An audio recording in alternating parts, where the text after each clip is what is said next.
This is TWiT. I'm Jason Howell. How do you thank your hardworking team? Well, with a Club TWiT corporate subscription, of course. You can show your appreciation and reward your tech team with a subscription to Club TWiT, and that way they'll be informed and entertained with podcasts covering the latest in technology. With a Club TWiT subscription, they're going to get access to all of our podcasts ad-free, the members-only Discord, exclusive outtakes, behind the scenes and special content, and exclusive shows like Hands on Mac, Hands on Windows, and the Untitled Linux Show. Go to twit.tv/clubtwit and look for corporate plans for complete details. Well, Ron mentioned it that usually when we used to talk about Carl Pay, we were actually talking about OnePlus. And in fact, OnePlus made some news last week by updating, not as sexy as a new phone, but announcing a change to its update policy.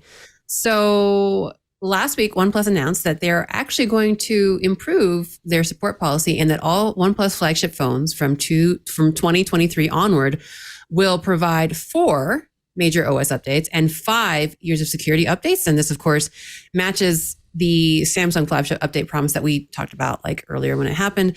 And, that's actually pretty good. So that kind of puts them in line with probably one of the better, support plans and promises that are out there, especially for flagship phones. Mm-hmm. So anybody who hasn't been so happy with OnePlus lately, you kind of got that going for you, a brand new policy. Of course, we don't really have any word yet on whether this new kind of more improved update policy, support policy will affect, previous flagship phones. And of course, it most glaringly, it doesn't seem to be impacting or affecting low and mid-range OnePlus phones like the Nord.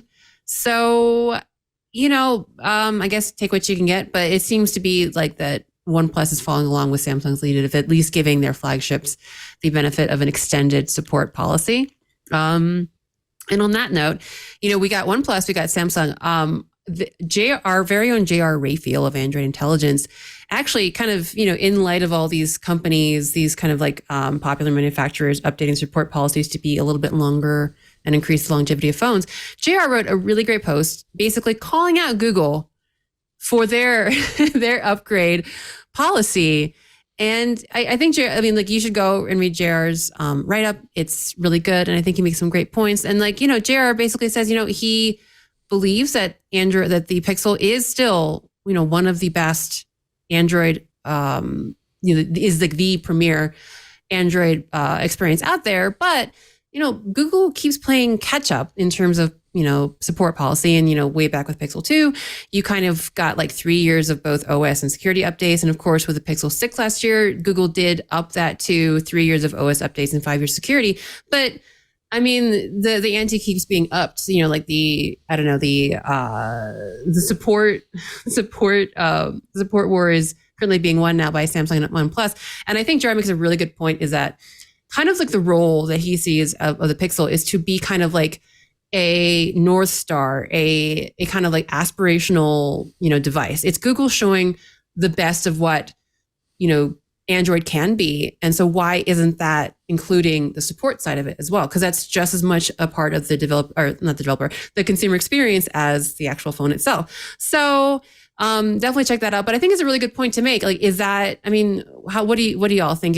Why can't Google just match, its kind of competitors in this market with support? Why is it still just, 3 and 5? Why can't it be 4 and 5? What's the problem there? Is this a problem with the market, or I don't know?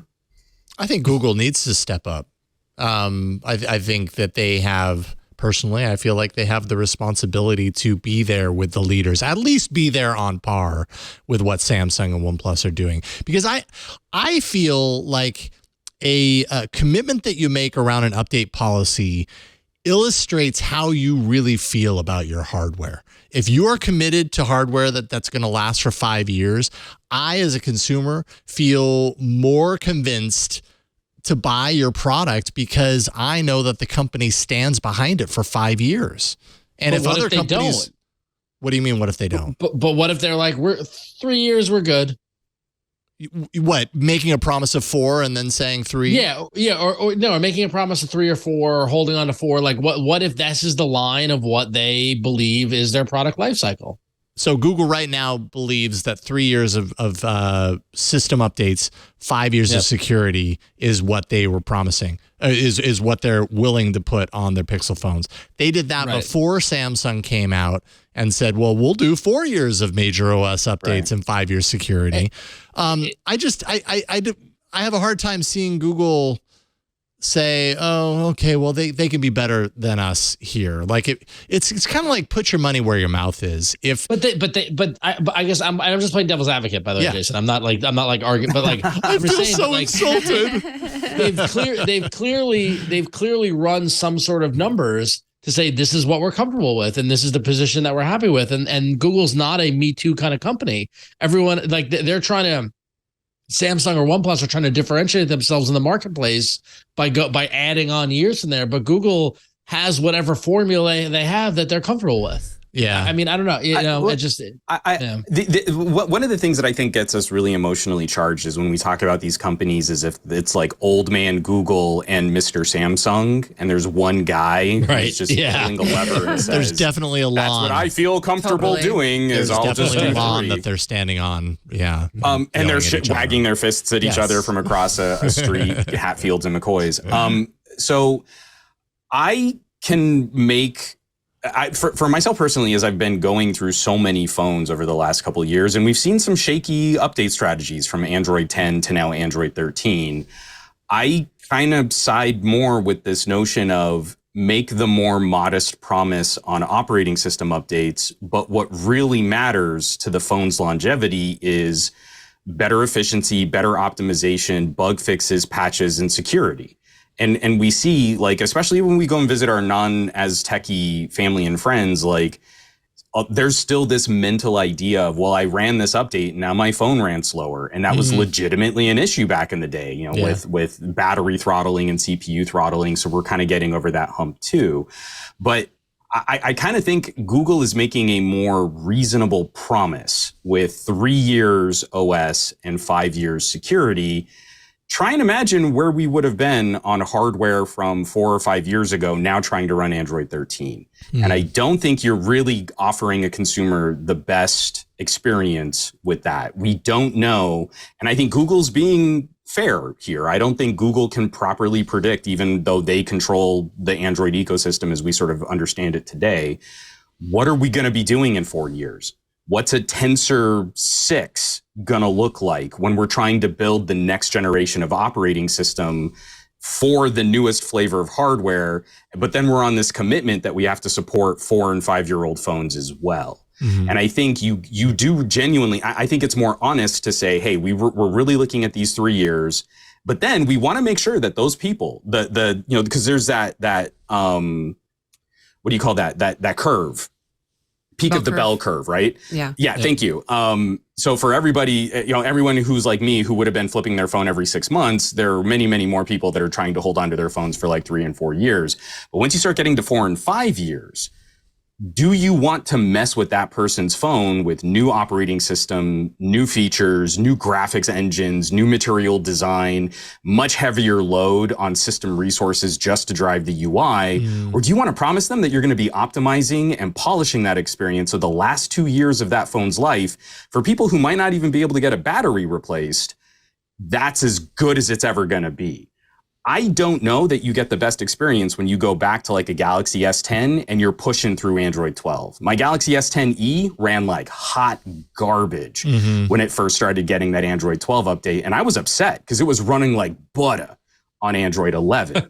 I feel like this is a reasonable window. And then if they fall back on that, like if Samsung puts out a 4th year of OS updates and it's not running great, those are the phones that aren't going to get a lot of headlines. But the people who own those phones are going to be pissed. Yeah, we're not going back and making video after video after video about Galaxy S9s. That's the window that we'd be looking at. So it looks bad on paper, but I genuinely think that's probably a better consumer experience over the life, a 5-year life of a product like that. That's a good counter. I like that a lot, and that makes a lot of sense. I guess the only thing that pops in my head in response to that is that, okay, well then why is Apple able to pull it off? Like they can do it, but they don't. Oh, no. See, Jason, I'm so glad you brought that up, because look at when you get updates to older iPhones, you increasingly start leaving features behind. Well, and yes. by the time you get to like 4 sure. years of iOS updates, you're basically putting a new number on the iOS, and it's just descending down into more like bug fixy kind of territory. And we also have that issue with battery health and the way that Apple likes to throttle their products. They disclose it now, but really it's slowing everything down. You got to go and get your battery replaced if you want full performance again. So, iOS 14 is not the same. I'm sorry, iOS 16 is not the same on an iPhone 14 as it is on an iPhone 11. And it's not the same as it is on an iPhone SE, and it's not the same as it is on a 10S. Yeah. So Pixels are a different beast, because Pixels genuinely pick up more features as they go along. And I don't think even Google can properly predict where they're going to be in 4 years. Yes, that prediction is the really hard thing, right? It's like, you're right. If I was to pull one of my legacy phones off the shelf, in my office and install today's OS, like that sounds like a nightmare scenario to me, like just begging for trouble, because even back then, 2 OS updates, I would notice a difference. What I wonder is, does Google have any sort of calculus around it? Like it basically controls the Tensor experience, or the Tensor development for the most part. Have they done enough work around it to be able to safely project? Like, can any of these companies safely project into the future and say, 4 OS updates and it's going to be running okay? Or are they just saying 4? And it's like, well, you asked for it, but like you said, I kind of feel from my experiences with Samsung, you get to those later updates, and I have not enjoyed them. It's not exciting to get the new operating system on there. But we started this conversation talking about OnePlus, and we just got Android 13, the new Oxygen OS, an entirely new animation engine, and I've got a OnePlus 8 Pro, a OnePlus 9 Pro, and my OnePlus 10 Pro all triggered at the same time. This new animation engine is gorgeous. And on the OnePlus 9 Pro and the OnePlus 10 Pro, this is running phenomenally well. These are some of the prettiest phones I've ever used. My OnePlus 8 Pro, I think I need to hard reset it. It is not taking this new update as well as the 2 newer phones. And so a lot of what's going into this graphics processing, I believe, was tuned up first for these new big core, big CPU, big GPU SoCs, and that's not what's on the OnePlus 8 Pro. So I feel like my OnePlus 8 Pro is struggling a little bit. So this is year 3.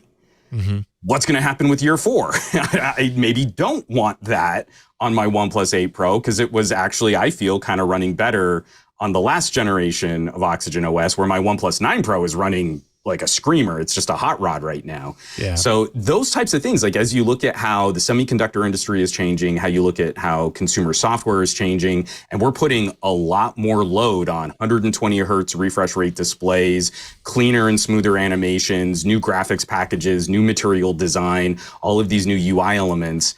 I don't know that any company can see a roadmap more than another 2 phones ahead to say, like, what can we realistically support? I think a lot of these companies that are making 3 and 4 year promises are going to get to that 3rd and 4th year, and we're going to see some consumers struggling with the output that these companies really give us. Yeah, I'll be super curious about that.